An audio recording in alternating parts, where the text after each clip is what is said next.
Para poder contextualizar un poco, cuéntanos por qué es importante que se enseñe la lectura en estos primeros grados de primaria. Eh, bueno, creo que es innegable y ya todos sabemos que la lectura es uno de los aprendizajes más importantes de la escolaridad, ¿no? Precisamente porque marca un hito en todo este proceso, porque permite la adquisición de nuevos aprendizajes de otras áreas. Un buen dominio de la lectura nos permite que el aprendizaje se dé de forma continua.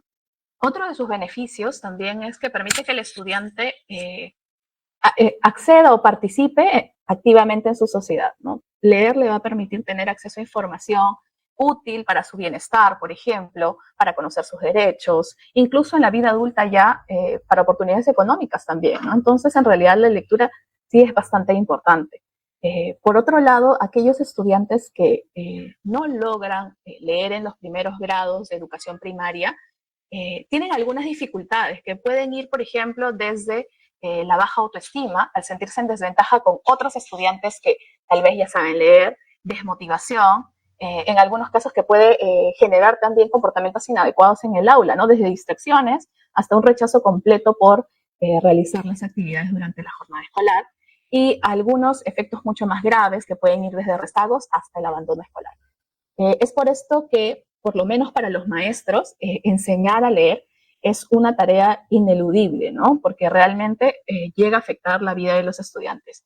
Y sobre todo que es importante a partir de tu pregunta, que aunque los maestros de primaria tienen, digamos, esta tarea de enseñar a leer en los primeros grados de primaria, es importante saber que previamente hay actividades que se realizan con el niño, incluso desde que es bebé, que pueden allanar el camino y que sientan bases para una enseñanza posterior de la lectura, ya de manera formal, ¿no? Y de la lectura convencional. Desde, por ejemplo, el momento en que le cantan canciones al niño, le cuentan historias, por ejemplo, desde UMC tenemos un hallazgo en factores asociados en donde hemos encontrado que aquellos estudiantes cuyos padres reportaron haberle leído historias cuando eran niños, tienen mejor rendimiento en lectura, ¿no? Entonces este aspecto es importante. Ya cuando se da el paso hacia la educación inicial, la educación se vuelve más formal y sistemática con estas bases, ¿no? A través de la enseñanza de canciones, rimas, lectura en voz alta de cuentos, etcétera.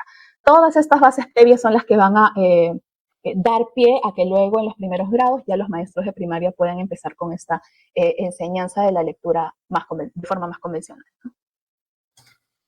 Y justamente para poder ahondar un poco en esta parte que tú mencionas, que es realmente fundamental que los docentes puedan de alguna manera desarrollar, que se pueda desarrollar este, digamos, interés por la lectura desde los primeros grados, desde los diferentes espacios. En el caso del aula, específicamente de los docentes, ¿cómo podrían ellos fomentar el interés por la lectura desde una temprana edad? Esto es bien importante porque así como mencioné que hay bases previas, existen estudiantes cuyas familias de repente no pueden todavía brindar este acceso de los estudiantes al mundo escrito.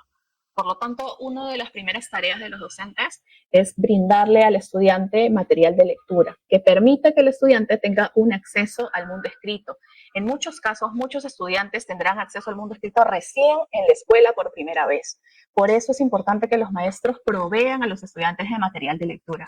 Inicialmente es cierto que los niños no necesitan leer, podemos acercarles primero material de lectura como libros y que los estudiantes sean capaces de reconocer el libro como un objeto, ¿no? Dárselos y que interactúen con este objeto, ver la portada, ver la contraportada, abrirlo, ver si tiene ilustraciones, revisar su contenido, etcétera.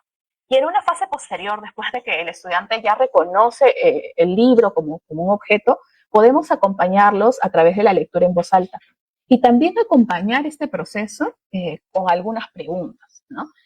Cuando nosotros leemos en voz alta, a veces tendemos a terminar de leer y luego le preguntamos al estudiante, ¿qué has entendido de lo que he leído? ¿No? Como si le estuviera haciendo un examen.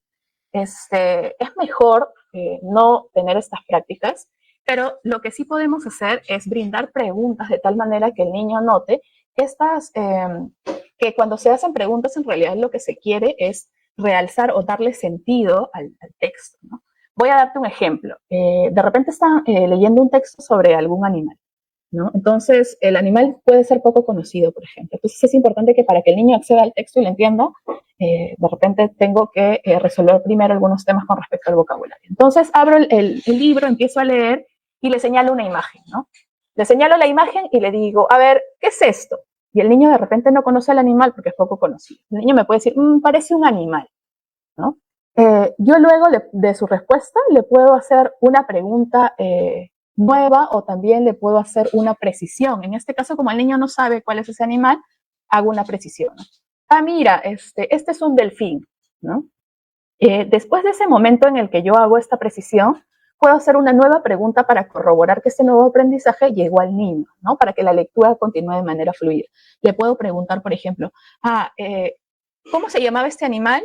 Delfín. O le puedo hacer otra pregunta diferente que es, ¿puedes decir delfín? Para precisamente comprobar que esta nueva ayuda que le he dado al estudiante, el estudiante la ha incorporado. Esta estrategia, por ejemplo, cuando se da el acompañamiento durante la lectura en voz alta, es preferible que no se haga a cada momento o en cada página, por ejemplo, ¿no? Solo en aquellos aspectos relevantes, ¿no? Y donde el niño necesita esta información breve y muy rápida que le permita acceder al texto sin que tampoco el texto sea interrumpido y que su lectura no se dé, digamos, de manera fluida, ¿no? Entonces es importante siempre brindar este acompañamiento de forma progresiva, ¿no? Primero como objeto, luego leyendo en voz alta y luego acompañando el proceso a partir de preguntas que ayuden al niño a reconstruir el sentido del texto que se está leyendo.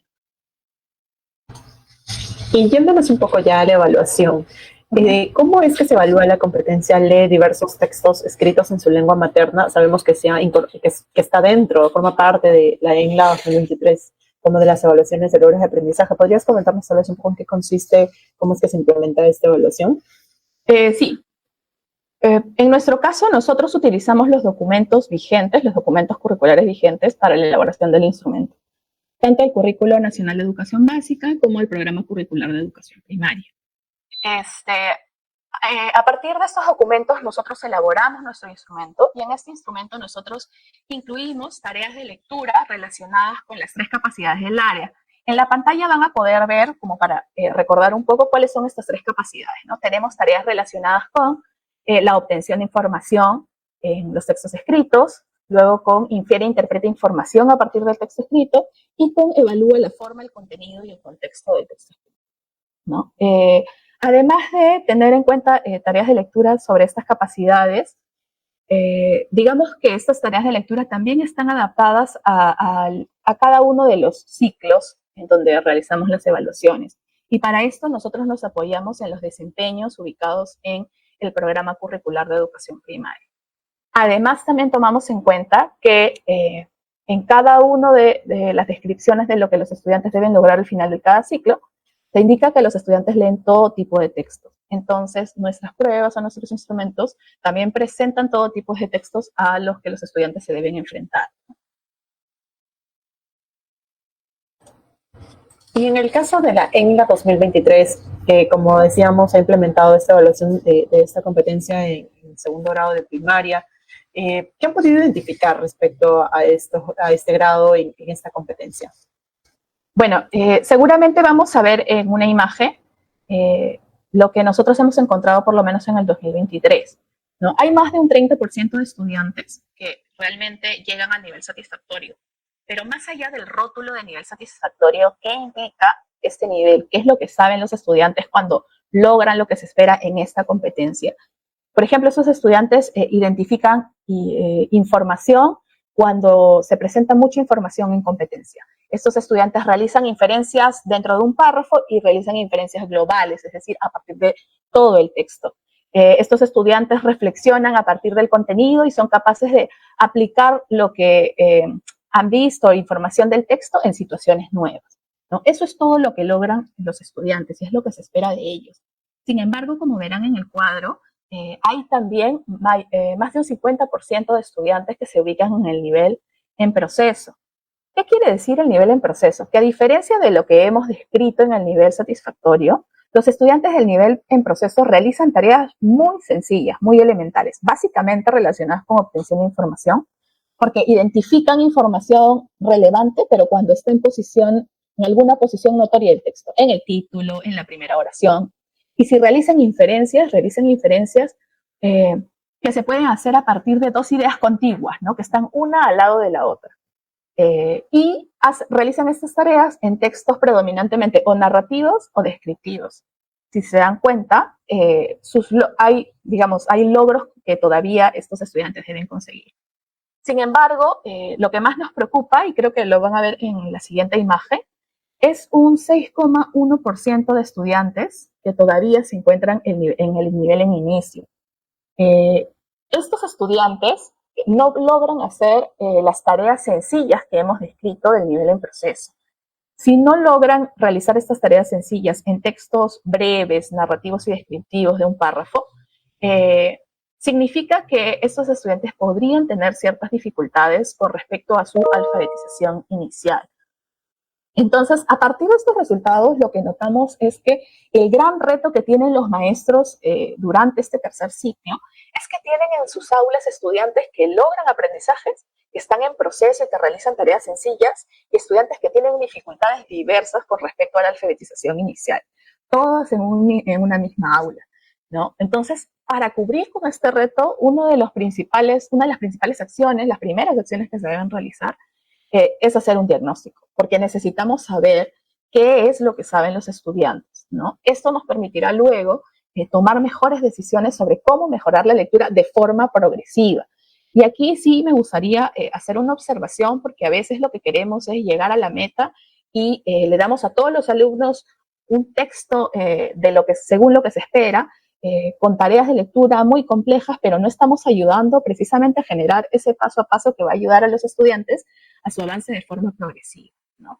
Un estudiante desde sus diferentes situaciones iniciales también requiere de diferentes decisiones dentro de la práctica pedagógica para que puedan, digamos, ascender en esta escalera hacia el logro de lo que se espera de ellos en cuanto a la lectura, ¿no? Y cuando los estudiantes ya comienzan a leer, digamos, a desarrollar esta habilidad, este interés por la lectura, ¿qué tipos o características deberían tener los textos a los cuales se exponen los estudiantes de segundo grado de primaria? Posiblemente aquí van a ver otra imagen. Lo primero que debemos tomar en cuenta es que los niños deben leer todo tipo de textos, ¿no? Entonces, debemos leer textos narrativos, descriptivos, instructivos, expositivos y argumentativos, según el nivel de dificultad que requiera el grado o el ciclo. Si estamos preparando a los estudiantes según lo esperado, y lo esperado dice leer diversos tipos de texto, debemos trabajar esos tipos de texto en el aula de forma diferente, ¿no? Si tengo que trabajar textos descriptivos, de repente no solo es de un animal y una planta, puedo describir objetos, lugares, etc. Puedo trabajar un manual, puedo trabajar un recetario. Si de repente en argumentativo hay algún tipo de texto que me parece complejo, tal vez podría elegir un afiche, que es un texto que se adapte mejor tal vez al grado. Además, estos tipos de texto deben tener características muy específicas centradas en el grado. Una de ellas, por ejemplo, es que estos textos deben tener una estructura simple. Entonces, si no sabemos, por ejemplo, lo que es estructura simple, la estructura simple implica que el texto tenga un orden convencional. Por ejemplo, si el texto es narrativo, el orden convencional sería que siga un orden cronológico, ¿no? Desde el evento más antiguo hasta el evento más reciente. Si es una descripción, sigue un orden también, un orden común, ¿no? Desde lo general a lo particular, una descripción de afuera hacia adentro, etc. Si fuera un texto argumentativo, probablemente presente inicialmente una opinión y luego una justificación muy breve y sencilla, ¿no? Entonces, con respecto a estructura simple, nos damos cuenta que representa un orden convencional. En el caso de los temas, por ejemplo, debemos tratar de que los temas de los textos del tercer ciclo sean temas de interés del niño y también sean temas inicialmente familiares, ¿no? Y con familiares nos referimos a que pueden ser situaciones o eventos que el niño haya vivido, que conozca, que algún amigo conozca, que le haya sucedido a la familia, o un evento tal vez que ocurra en la comunidad, ¿no? Temas concretos. En el caso del vocabulario, por ejemplo, también debemos asegurarnos de que de forma predominante el texto tenga vocabulario familiar. La mayoría de las palabras deben ser conocidas. Si alguna no es conocida, es importante que el texto brinde información para que el chico pueda deducir su significado a partir de la lectura. Y un aspecto importante que a veces se descuida en los primeros grados es que los textos deben tener ilustraciones. Ilustraciones que representen alguna sección, algún evento importante del texto, ¿no? Las ilustraciones precisamente ayudan al estudiante a representarse una parte del texto. Y en algunos casos, cuando los estudiantes están aprendiendo a leer, Las ilustraciones brindan una ayuda importante para que el estudiante pueda ubicarse en el contexto del texto también, ¿no? Todas estas características, digamos, son propias de los textos de segundo grado de primaria. Si, por ejemplo, a partir de esta presentación, algún docente de repente que está conectado, dice, bueno, yo he trabajado hasta el momento solo textos narrativos y estamos en julio y estamos en segundo grado de primaria. Tal vez sea un poco más complejo para los estudiantes enfrentarse a un nuevo tipo de texto o de repente a temas distintos, pero la manera en la que debemos hacerlo es que debemos primero tomar en cuenta y saber que si el estudiante no tiene suficiente conocimiento previo para acceder al texto, no es que se los vamos a dar con las preguntas y que el estudiante se enfrente solo al texto. Debemos acompañar este proceso, ¿no? Por ejemplo, cuando brindamos experiencia previa sobre vocabulario, ¿no? O sobre el tipo de texto.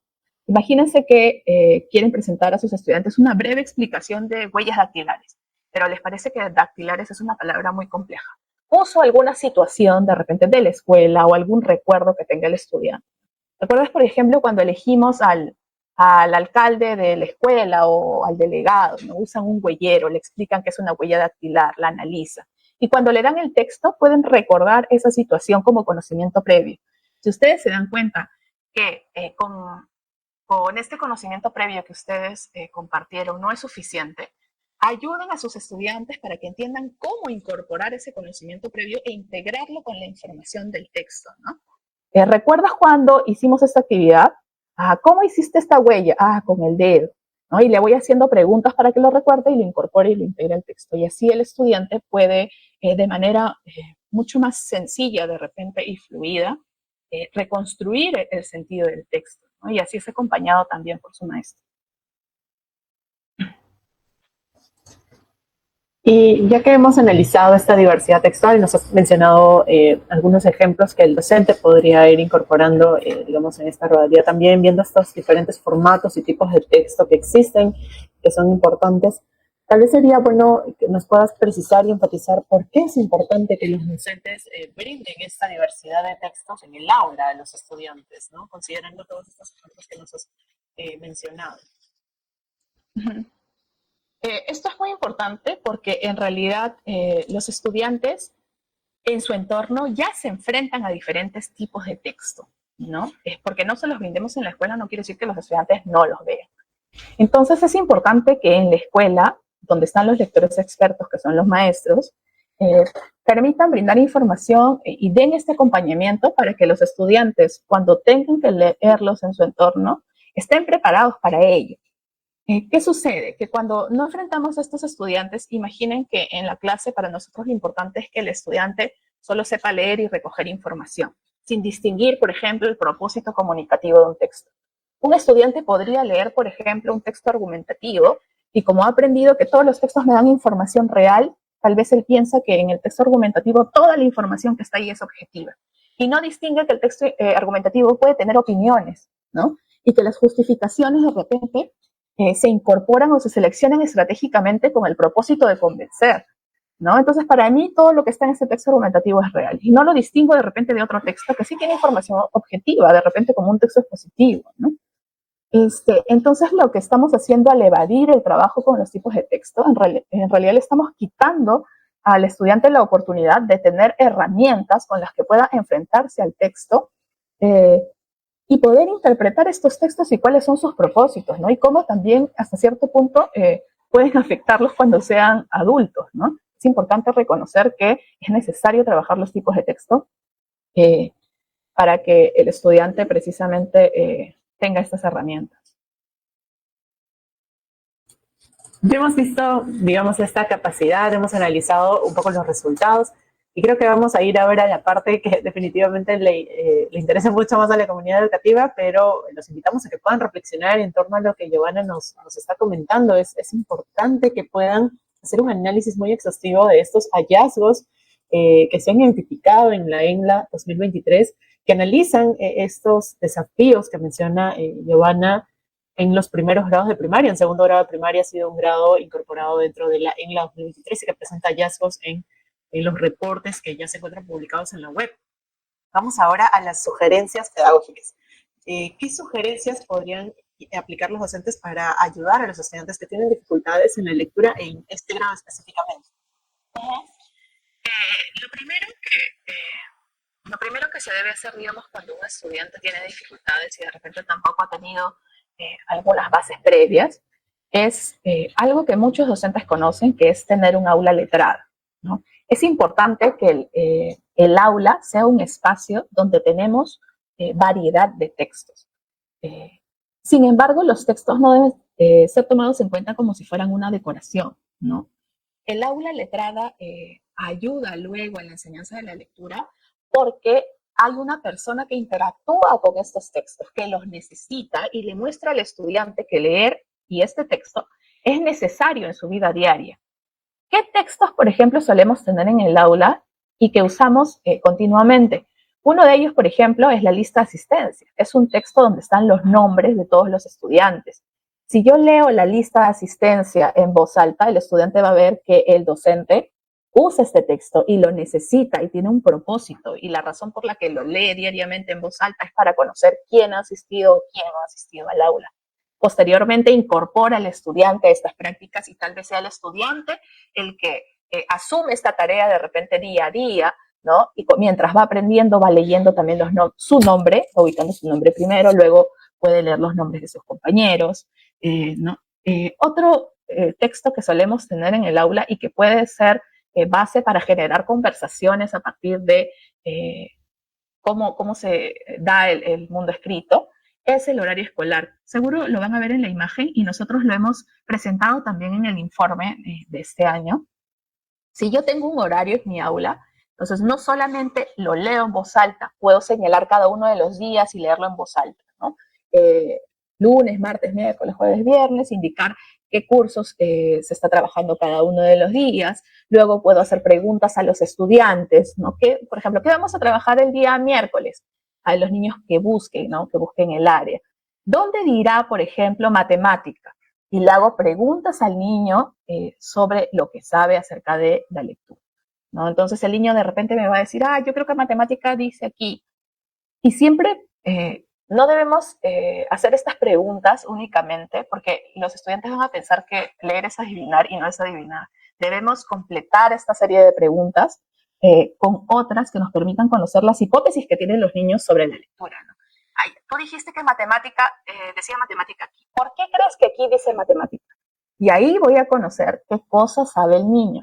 De repente, yo sé que aquí dice matemática porque empieza igual que mamá, ¿no? Entonces ya conozco que el niño ha realizado ciertas asociaciones a partir de los sonidos. Eso es, digamos, una de las primeras estrategias que se deben utilizar en los primeros grados de primaria. La interacción con aquellos textos que están en el aula y que se deben dar de manera natural porque forman parte de las prácticas sociales y de las prácticas del día a día durante la jornada, ¿no? Además de, por ejemplo, estos textos, si tengo una biblioteca de aula, le puedo decir al estudiante que seleccione su libro favorito o que lea los títulos de algunos cuentos, ¿no? Precisamente porque estoy utilizando estos textos que están en el aula. Otra forma o otra estrategia que creo que se puede recuperar es que cuando los estudiantes llegan y precisamente tienen estos diversos puntos de partida, yo debo tratar de recuperar lo que los niños saben. ¿Y qué cosa saben todos los niños? ¿Qué capacidad competencia ya han desarrollado en mayor medida? Y es la oralidad.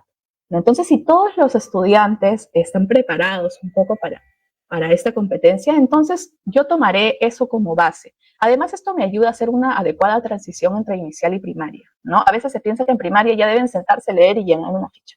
Haciendo una correcta transición, puedo recuperar algunas actividades que se hacen en primaria. Por ejemplo, los niños cantan una canción, ya saben canciones. Recordemos, por ejemplo, esta canción de Los Pollitos Dice. Cantamos inicialmente, ¿no? Los niños se saben de memoria la canción. En una segunda instancia, en un segundo paso, puedo pegar un papelógrafo o escribir en la pizarra y puedo poner la letra de la canción. Y luego, con una regla, puedo ir señalando mientras voy cantando cada una de las palabras que conforman la canción, ¿no? Y el niño va a ir notando que cuando señalo cada palabra, precisamente hay una palabra que se relaciona con el sonido, ¿no? Con lo que yo estoy diciendo. En un tercer punto, puedo hacerles preguntas que motiven la reflexión sobre esta canción, ¿no? Y sobre las palabras también. Por ejemplo, puedo preguntarles, ¿dónde dice pío? Y el niño me puede decir, bueno, yo creo que aquí dice pío porque como lo dicen 3 veces, esta palabra se repite 3 veces, por ejemplo. Otro, puedo hacer preguntas para generar asociaciones, ¿no? A ver, ¿dónde dice pío y con qué sonido termina, por ejemplo? O con qué sonido inicia. Para que los niños identifiquen estos sonidos es importante que cuando yo diga la palabra alargue el sonido de cada una de las letras, ¿no? Estudiantes, ¿dónde dice pío? ¿Con qué sonido termina? Entonces los niños me dicen, aquí dice pío porque termina en o, ¿no? Y alargo ese sonido. ¿En qué otra, digamos, en el texto, qué otra palabra termina con igual que pío? Y vuelvo a hacer el sonido y alargarlo para que los niños reconozcan que cada uno de los sonidos que componen la palabra también tienen una representación gráfica que son las letras. Y esto les permite también tener asociaciones y entender cómo funciona el sistema escrito, ¿no? Que el sistema escrito precisamente es la representación de estos sonidos. Después, debo tomar en cuenta también que yo puedo unir todo este trabajo con la comprensión. Por ejemplo, cuando ya el estudiante haya hecho todas estas asociaciones, puedo hacer preguntas sobre comprensión oral. Imagínense que todavía tengo el texto pegado en la pizarra. Le puedo hacer una pregunta sobre identificar información, ¿no? Por ejemplo, ¿cuándo cantan los pollitos? ¿No? O cuando dicen pío, pío, pío. Ah, cuando tienen hambre, cuando tienen frío. Vamos a revisar el texto y usted les indica cómo va buscando esta información para completar esta tarea de comprensión. Puedo hacer preguntas de inferencia, también puedo hacer preguntas de inferencia, por ejemplo, ¿no? A partir de esta comprensión oral. De repente le puedo preguntar al estudiante, según el texto o en una palabra, por ejemplo, ¿cómo es la gallina? Y de repente los estudiantes van a buscar la información y van a decir, pero acá no dice cómo es la gallina, ¿no? De eso se trata la inferencia, ¿no? De, a partir de información explícita que sí está en el texto, poder obtener esta información que está implícita. Entonces yo, por ejemplo, puedo guiar a mis estudiantes y decirles, bueno, el texto no dice cómo es la gallina, pero ¿qué cosa sí nos dice? Vamos a recuperar pistas del texto. Entonces usted le está diciendo explícitamente qué es lo que debe hacer. Paso 1, recuperar las pistas del texto. ¿Cuáles son esas pistas? ¿Qué cosas sí nos dice el texto sobre la gallina? Que de repente le da comida a los pollitos, que les presta abrigo a los pollitos. Con estas 2 pistas, que le da comida y que los abriga. ¿Qué podemos decir sobre la gallina? Ah, que es protectora, que es cuidadora, ¿no? ¿Cómo hemos logrado hacer esa inferencia? A partir de ideas que sí nos dice el texto. Entonces, estas preguntas adicionales que yo puedo hacerle al estudiante lo ayudan a reconocer los procesos involucrados en cada una de las capacidades y cuando ellos ya tengan un dominio mucho mayor al leer, pueden aplicar estos procesos porque los van a recordar en su propia comprensión, ¿no? Eso es importante tomarlo en cuenta. También es importante, como les he mencionado, a partir de ese ejemplo del pollito, que todos aquellos estudiantes tengan o no tengan dificultades con la alfabetización inicial o que ya estén en camino a el logro de lo que se espera de ellos al finalizar el 2º grado, es que los maestros debemos dar enseñanza explícita.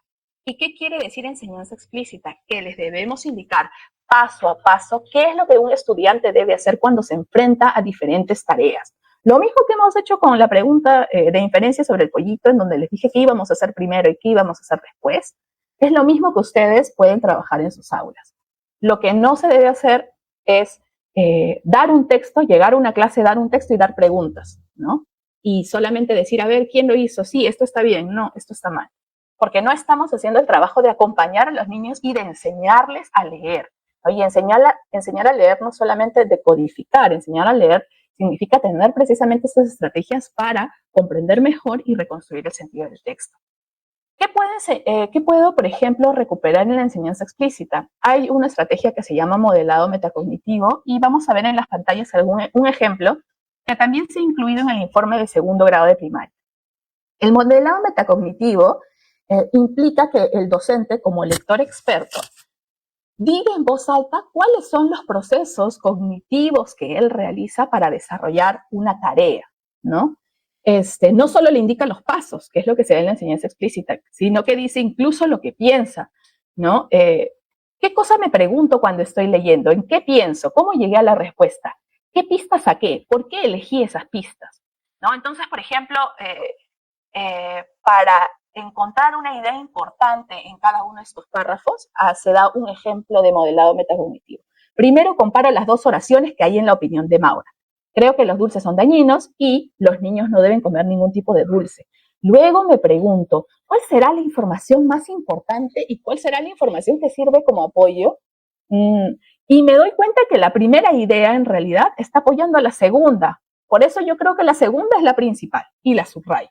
Entonces, no solamente he dado los pasos de la estrategia, sino que mentalmente, o sea, he dicho en voz alta lo que mentalmente me ayudó a resolver esa tarea, ¿no? Eso también es importante trabajarlo en el aula. ¿Quién mejor que el docente, que es un lector experto y que sabe cuáles son los pasos y los procesos que se deben seguir para realizar una tarea de lectura, que compartirlo en voz alta y compartirlo con los estudiantes para que ellos también, cuando lo necesiten, sepan qué secuencia seguir? Otro aspecto importante también, que van a ver probablemente en la siguiente imagen, es que cuando ya el estudiante se enfrenta a textos que tienen mucha mayor cantidad de información, utilicen, por ejemplo, organizadores gráficos. Sobre todo en los primeros grados, los organizadores gráficos van a ayudar a que el estudiante visualice precisamente las relaciones que hay entre las ideas de un texto. Pueden, por ejemplo, hacer una línea del tiempo para ordenar eventos importantes en un texto narrativo, eventos importantes de una noticia, por ejemplo. O como ven en la parte de abajo de la imagen, puedo hacer también algunos esquemas para representar la relación de causa-efecto que hay entre dos eventos dentro de un texto, ¿no? Entonces, ayudar a que el estudiante visualice y represente gráficamente la relación entre estas ideas va a ayudar a que también el estudiante pueda resolver este tipo de tareas. Adicionalmente a las estrategias que ustedes trabajen en el aula, es importante que promuevan el trabajo colaborativo entre los estudiantes, que después de realizar esta enseñanza explícita, después de hacer el modelado metacognitivo, brinden otras tareas adicionales donde los estudiantes puedan poner en práctica esas estrategias y ustedes también ver cuáles necesitan ellos. Cuando estén en grupo, probablemente usted vaya a ver que alguien no entendió, tiene que volver a leer el texto, ya sabe qué estrategia usa, de repente otro sugiere, no, mejor subráyalo para recordarlo, o vamos a marcarlo, o vamos a hacer preguntas sobre esta parte que no entendimos. Entonces, cuando los estudiantes trabajan colaborativamente, no solo comparten sus propias estrategias, lo que enriquece mucho este trabajo en equipo, sino también que usted puede ver qué estrategias conocen ya y les sirven, son útiles. Básicamente, estas estrategias son necesarias en realidad en las para el trabajo con la lectura. Y lo que sí me gustaría acotar antes de terminar un poco esta sección es que no hay estrategias que sean recetas mágicas para solucionar dificultades de lectura, ¿no? Es importante primero que cuando yo reconozca una dificultad, recién piense en qué estrategia puede ser la más útil para solucionar esa dificultad. No al revés, que todos tienen dificultades, no sé cuáles son las necesidades específicas, pero yo aplico una estrategia que de repente es una estrategia sobre relaciones como relaciones causales, pero en realidad los niños tienen dificultades con la reflexión. Entonces no tiene mucho sentido esa decisión si no conozco cuáles son las necesidades. Por eso, en una pregunta anterior que me hiciste, era importante este tema del diagnóstico. Así es importante y fundamental, como lo mencionabas, que puedan analizar los hallazgos que encuentran en las evaluaciones nacionales, pero también sería importante tal vez que nos puedas mencionar por qué los docentes deben también incorporar esta evaluación continua en el progreso de la lectura de los estudiantes, porque nos mencionaste justamente que no hay una receta única para poder mejorar el desarrollo de esta capacidad y sobre todo de fomentar que los estudiantes desarrollen esta habilidad, este interés por la lectura. Entonces, ¿por qué es importante que el docente evalúe continuamente cómo están yendo los estudiantes, cuáles son los logros, desafíos que presentan en la lectura? Lo de la evaluación es importante porque algunos consideran que la evaluación se da al finalizar el proceso, pero debemos plantear también actividades en donde podamos evaluar, realizar una evaluación formativa. Como veíamos en una de las preguntas iniciales, los docentes de los primeros ciclos recibimos estudiantes que tienen diferentes puntos de partida después del diagnóstico y después de aplicar nuestras estrategias, es importante que nosotros continuemos evaluando, no solo para ver cuál es el progreso que tiene el estudiante en cuanto al nivel de desarrollo de su competencia, sino también que hacer una evaluación formativa nos va a ayudar como docentes a saber si la estrategia que aplicamos funciona, ¿no? Realmente tiene el efecto que queremos en este desarrollo de la competencia. Entonces, tiene una doble función tanto para el estudiante como para los docentes, ¿no? Y aquí sí quería de repente aclarar un aspecto importante. Debemos olvidar esta vieja práctica en donde hacemos evaluaciones para comparar a los estudiantes. Es decir, llevamos un texto, hacemos, imagínense, 5 preguntas. Y aquellos que responden bien las 5 preguntas, yo considero que están bien. Y aquellos que responden ninguna o una pregunta, están mal. ¿Por qué? Porque estoy comparando el desempeño entre estudiantes. Lo que es importante tomar en cuenta en la evaluación formativa son las 3 preguntas que siempre me debo hacer cuando evalúe. No solo lectura, sino también otras áreas. Pero en este caso, estamos hablando de lectura. La primera es, ¿qué es lo que yo espero que logren mis estudiantes? Y a partir de ahí planifico este objetivo que quiero. Como he mencionado en una pregunta anterior, lo que espero de mis estudiantes en segundo grado de primaria es que lean todo tipo de textos, que en esos tipos de textos identifiquen información distinguiéndola de otro semejante, que realicen inferencias locales y globales y que reflexionen sobre el contenido del texto, de repente aplicando el contenido a otras situaciones y evaluando algunos recursos del texto. Si yo ya sé que esa es la meta, ¿cuál es mi pregunta número 2? La pregunta número 2 es, cuando yo presente una actividad en donde haga la evaluación, ¿cómo está mi estudiante en función al aprendizaje que quiero que logre, ¿no? En base a otro estudiante. Con respecto a estas metas, ¿cómo está mi estudiante? Mi estudiante solo está logrando identificar información en lugares notorios. Mi estudiante solo realiza tareas en textos narrativos. Mi estudiante no realiza tareas de reflexión todavía. Ahí, en ese segundo punto, es donde estoy viendo la comparación entre lo que puede hacer mi estudiante y lo que espero que logre. Y la tercera pregunta es, ¿qué hago para ayudar a este estudiante que está en este nivel inicial a lograr lo que se espera de él, ¿no? O de ella? Y eso me va a permitir tomar decisiones. Si yo encuentro que mi estudiante solo identifica información en lugares notorios, entonces debo presentarle textos donde haya información en competencia y ayudarle a identificar información, a discriminar información cuando está en competencia. Y de repente solo le di narrativos, ahora tengo que darle otro tipo de texto.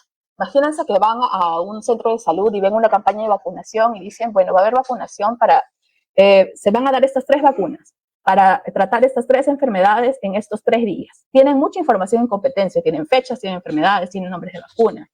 Voy a darle enseñanza explícita para que ellos discriminen esta información e identifiquen información. ¿Qué he hecho? He tomado una decisión sobre el material de lectura y sobre las tareas que voy a trabajar y sobre la estrategia que voy a dar en base a lo que encontré de mi estudiante con respecto a la meta y lo que se espera de este estudiante, ¿no? Entonces, eso es lo importante en la evaluación. Qué importante lo que has mencionado, Giovanna, porque también sirve para que el docente pueda utilizar estas 3 preguntas que has planteado en la evaluación, digamos, formativa, en la evaluación diaria, que debe incorporar en el desarrollo de las sesiones pedagógicas y contrastar también con los hallazgos y resultados que se encuentran con la evaluación nacional, que es un diagnóstico, digamos, de logros de aprendizaje que se hace cada año, que, bueno, se entrega en diferentes grados en los años, de acuerdo a los grados que se evalúan en cada año. Para finalizar este bloque, ¿qué estrategias podrían utilizarse para motivar a los estudiantes a leer de manera autónoma en estos primeros grados? Yo creo que lo principal para brindar autonomía a los estudiantes sobre su lectura es, la primera, que cuando les brindamos material de lectura, tengamos espacios en donde los estudiantes puedan tomar decisiones sobre ese material de lectura. De lo que le brindemos, que ellos puedan escoger, por ejemplo, qué leer primero, en qué orden, cómo, por ejemplo, puedo realizar mis tareas de lectura según el propósito que haya planteado el maestro. Y un segundo punto que es bastante importante es que la lectura no es solamente, como ya he mencionado varias veces y lo quiero recalcar porque es importante, no es solo dar un texto con preguntas. El texto debe estar dentro de una situación comunicativa significativa, tratar de que sea real, demandante para el estudiante. Esto es importante porque va a ayudar a que el estudiante tenga una meta de lectura y tenga un propósito, ¿no? Y este propósito es real, ¿no? No es solo responder las preguntas porque el profesor me va a poner mala nota, sino realmente voy a usar el texto porque necesito solucionar un problema. Por ejemplo, en los primeros grados se suele realizar esta experiencia en donde los niños siembran un frijol, ¿no? Con el algodón, etcétera. Podemos hacer un texto instructivo, ¿no? Que tenga todas las características del texto instructivo con sus imágenes y darle al estudiante el texto instructivo. El niño va a tener un propósito, el niño tiene que realizar la experiencia. Entonces voy a leer cada uno de los pasos para poder realizar mi experiencia adecuadamente. Tal vez si una parte me salió mal, tengo que releer esa sección porque probablemente haya alguna indicación, hay alguna idea que no he leído adecuadamente. Entonces, cuando el estudiante tiene un propósito claro, definido, la lectura tiene en esa situación un sentido claro que ayuda también a la comprensión, ¿no? Y ayuda al estudiante a reconocer que el texto es una herramienta importante y que leer es completamente necesario para que yo pueda resolver problemas. Muchas gracias, Giovanna, por darnos todas estas sugerencias, recomendaciones, que definitivamente van a ser de gran utilidad a la comunidad educativa que está conectada con nosotros en este webinar. Antes de irnos a un segundo bloque donde vamos a responder las preguntas que nos están dejando en los comentarios, vamos a tratar de responder algunas de ellas en la transmisión y otras las vamos a responder en los comentarios. Les invitamos a que puedan escribirlas en la transmisión en la que están conectados. Vamos a ver un breve video y volvemos con las preguntas del público. Las tareas del hogar pueden aprovecharse para fomentar la lectura en los niños y niñas. ¿Qué están cocinando? Arroz a la jardinera con sangrecita. No conozco esa receta. Yo sabía que la sangrecita solo se freía. Mira, aquí hay muchos platos con sangrecita. ¡Qué bueno! ¡Muéstramelo! Aquí dice, la sangrecita es un alimento nutritivo por su alto contenido de hierro, ideal para niños menores de 5 años y mujeres gestantes. Seguir una receta en familia, compartir una historieta o conversar sobre lo aprendido en el colegio son buenas oportunidades para que los niños mejoren su comprensión lectora. Ministerio de Educación. Ponle punche y ganamos todos, Perú. Gobierno del Perú. Muy bien, estamos de regreso en nuestro webinar UMC Evaluar para Mejorar. Hoy hemos conversado sobre sugerencias pedagógicas para fortalecer, promover el desarrollo de la lectura en los primeros grados. Hemos analizado los resultados de segundo grado de primaria y Giovanna ha compartido una variedad de estrategias y sugerencias pedagógicas que ustedes pueden encontrar en el informe pedagógico de segundo grado de primaria, que ya se encuentra publicado. Y en este bloque vamos a responder algunas preguntas que nos están dejando en comentarios. Les invitamos a que si tienen preguntas puedan seguir dejándoles. Les vamos a responder en comentarios algunas de ellas. Y tengo una primera pregunta, Giovanna, que nos mencionan si existen creencias erradas que de alguna manera podrían dificultar el desarrollo de habilidades lectoras en estos primeros grados. Sí, en realidad, con respecto a la lectura hay muchas creencias erradas, ¿no? Una primera es, por ejemplo, que muchos padres y profesores creen que no pueden brindar textos a sus hijos o a sus estudiantes hasta que aprenden a leer, ¿no? Y la verdad, eso es falso. En realidad, mientras más interacciones puedan tener con material de lectura, incluso solo como objeto, porque ya lo hemos mencionado antes, eso es importantísimo para que el estudiante, por ejemplo, reconozca de manera visual el texto, reconozca las letras, reconozca el orden de la escritura de izquierda a derecha, etcétera, aunque todavía no logre leer. Como mencionábamos antes, hay bases que debe tener el estudiante que facilitan luego la enseñanza formal de la lectura convencional, ¿no? Y por eso es importante que brindemos estos textos y que más bien es tarea del adulto leer estos textos en voz alta, porque el niño inicia leyendo a través del adulto, a través del maestro, primero para que él luego aprenda a leer. ¿Cómo queremos que un estudiante lea, por ejemplo, fluidamente, si nosotros no le hemos leído en voz alta, con entonación, con pausas, con un buen volumen, ¿no? Entonces el niño no tiene qué modelo seguir. Entonces es importante que brindemos el material y acompañemos al estudiante en este proceso, ¿no? Otra creencia, por ejemplo, que hemos encontrado en muchas escuelas es que hay muchos docentes que consideran que no pueden realizar tareas de reflexión, ¿no? De la capacidad de reflexión con sus estudiantes, porque todavía no han desarrollado bien la capacidad obtiene y la de infiere e interpreta, ¿no? Eso también es falso. Sabemos nosotros que la construcción del sentido de un texto y la comprensión depende de la combinación de estas tres capacidades y debemos realizar tareas de lectura para acompañar al niño. Evidentemente ningún niño llega a la escuela porque sabe, el niño llega a la escuela porque necesita aprender. Entonces, si le damos la pregunta y esperamos a que resuelva, probablemente no lo resuelva. Precisamente esa es nuestra labor, ¿no? Cuando le demos esta tarea de reflexión, acompañemos al estudiante con enseñanza explícita para que sepan de qué manera o cuál es el proceso que debe seguir para abordar esta tarea de lectura, ¿no? Por ejemplo, una tarea de aplicar lo que he leído en un texto, en una situación, no es tan difícil, ¿no? Si yo trabajo un texto sobre ayudar a un estudiante cuando esté herido, por ejemplo, el niño le puedo presentar una situación y tal vez me puede sacar información sobre eso, ¿no? Pero también es importante que el maestro conozca las diferentes tareas de reflexión que puede abordar con los estudiantes de primaria, ¿no? Y una adicional también es que es pensar que el desarrollo de la comprensión se logra solo haciéndole más preguntas al estudiante, ¿no? Cuando regresamos de la pandemia hubo muchos programas de refuerzo sobre la lectura. ¿Y qué se hacía en los programas de refuerzo? Copiar más fichas, ¿no? Y copiar más preguntas. El estudiante no va a aprender a comprender o avanzar progresivamente en su lectura si yo solo le doy más preguntas.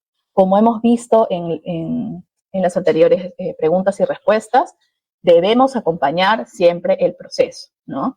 Y debemos acompañar el proceso atendiendo a la necesidad que tenga cada estudiante, ¿no? Creo que esas son las principales y que se pueden tomar en cuenta en la escuela. Gracias, Giovanna. Entonces tienen algunos ejemplos de estas creencias que pueden estar dificultando tal vez o limitando el desarrollo de las habilidades lectoras de los estudiantes, y es importante prestar atención para poder corregirlas también desde el espacio pedagógico en el aula, pero también desde la familia. Y ahí viene nuestra siguiente pregunta. ¿Qué pueden hacer las familias para fortalecer el aprendizaje y desarrollo de las habilidades lectoras de los niños en estos primeros grados, teniendo en cuenta que digamos, es el momento en el cual los niños están introduciéndose en estas habilidades? Como mencioné, tenemos varios estudios de factores asociados en donde se ve que no solo el interés de los padres de familia por lo que están haciendo sus hijos en la escuela es importante y tiene relación con el rendimiento, sino también en el caso específico de la lectura, como creo que ya había hecho una mención antes, es uno, leerle a sus hijos cuando ellos todavía de repente no aprenden a leer. Generar conversaciones con ellos a partir de los textos que encuentran en su entorno, ¿no? Voy por ahí caminando por la calle, leo un cartel en voz alta o le pregunto a mi hijo, ¿no? ¿Qué dice allí? ¿O por qué crees que dice eso en el cartel? ¿No? ¿Cómo sabes? De repente hay una imagen que confirma la hipótesis del niño, ¿no? Del contenido de ese texto. Las conversaciones también son muy importantes porque le dan al niño la idea de cómo debe estar, por ejemplo, estructurado un discurso oral. Cuando respondo las preguntas que tiene el niño también son importantes. Y en la interacción que tienen padres e hijos, también es importante que el adulto sea quien provea información nueva cuando da respuestas, ¿no? De repente da una palabra nueva que puede introducir en el vocabulario del niño. A veces hablamos y el niño sigue jugando, pensamos que nos entiende, pero a veces habría que preguntar también para hacer corroboraciones, ¿no? ¿Y sabes qué significa esta palabra cuando tú me has contado qué es lo que te sucede en el colegio? Algunas le dirán de repente no, ¿no? El niño solo escuchó y continuó. Y son momentos útiles para dar explicaciones, para ampliar información. Y los padres también es importante que tengan esto en cuenta porque, como mencionaba, hay bases que necesita la lectura para que se dé, para que allanen el camino en la enseñanza formal, ¿no? Muy bien, muchas gracias, Giovanna, por acompañarnos en este webinar de hoy. Tal vez quieras dar alguna recomendación final para poder cerrar nuestro webinar, que ha tenido una variedad de sugerencias y estrategias tanto para el docente como para las familias. Sí, de repente una recomendación es que busquen información, ¿no? O sea, tenemos, creo, acceso a Internet. Nuestra oficina, también en nuestra página web, tenemos información de diversas estrategias precisamente para poder tratar de ayudar a los estudiantes que tienen ciertas necesidades específicas. Ustedes van a encontrar en nuestros informes estrategias para aquellos estudiantes que tienen dificultades para identificar la relación entre las ideas, con respecto a tareas de reflexión, con respecto a tareas de obtención de información. Si, por ejemplo, tienen ustedes también dificultades para conocer, bueno, ¿y qué tareas puedo proveer a mis estudiantes que son sobre reflexión? De repente no tengo solo en mi banco de preguntas 2 tipos de preguntas sobre reflexión. Consulto información, nuestros informes también brindan ejemplos de tipos de tareas según cada capacidad de los que ustedes pueden ayudarse para conocer esta meta y eso les puede ayudar también a saber cómo su estudiante está en relación a esa meta, ¿no? Es importante que busquemos esta información que nos va a ayudar en la práctica pedagógica y atender las necesidades específicas de los estudiantes.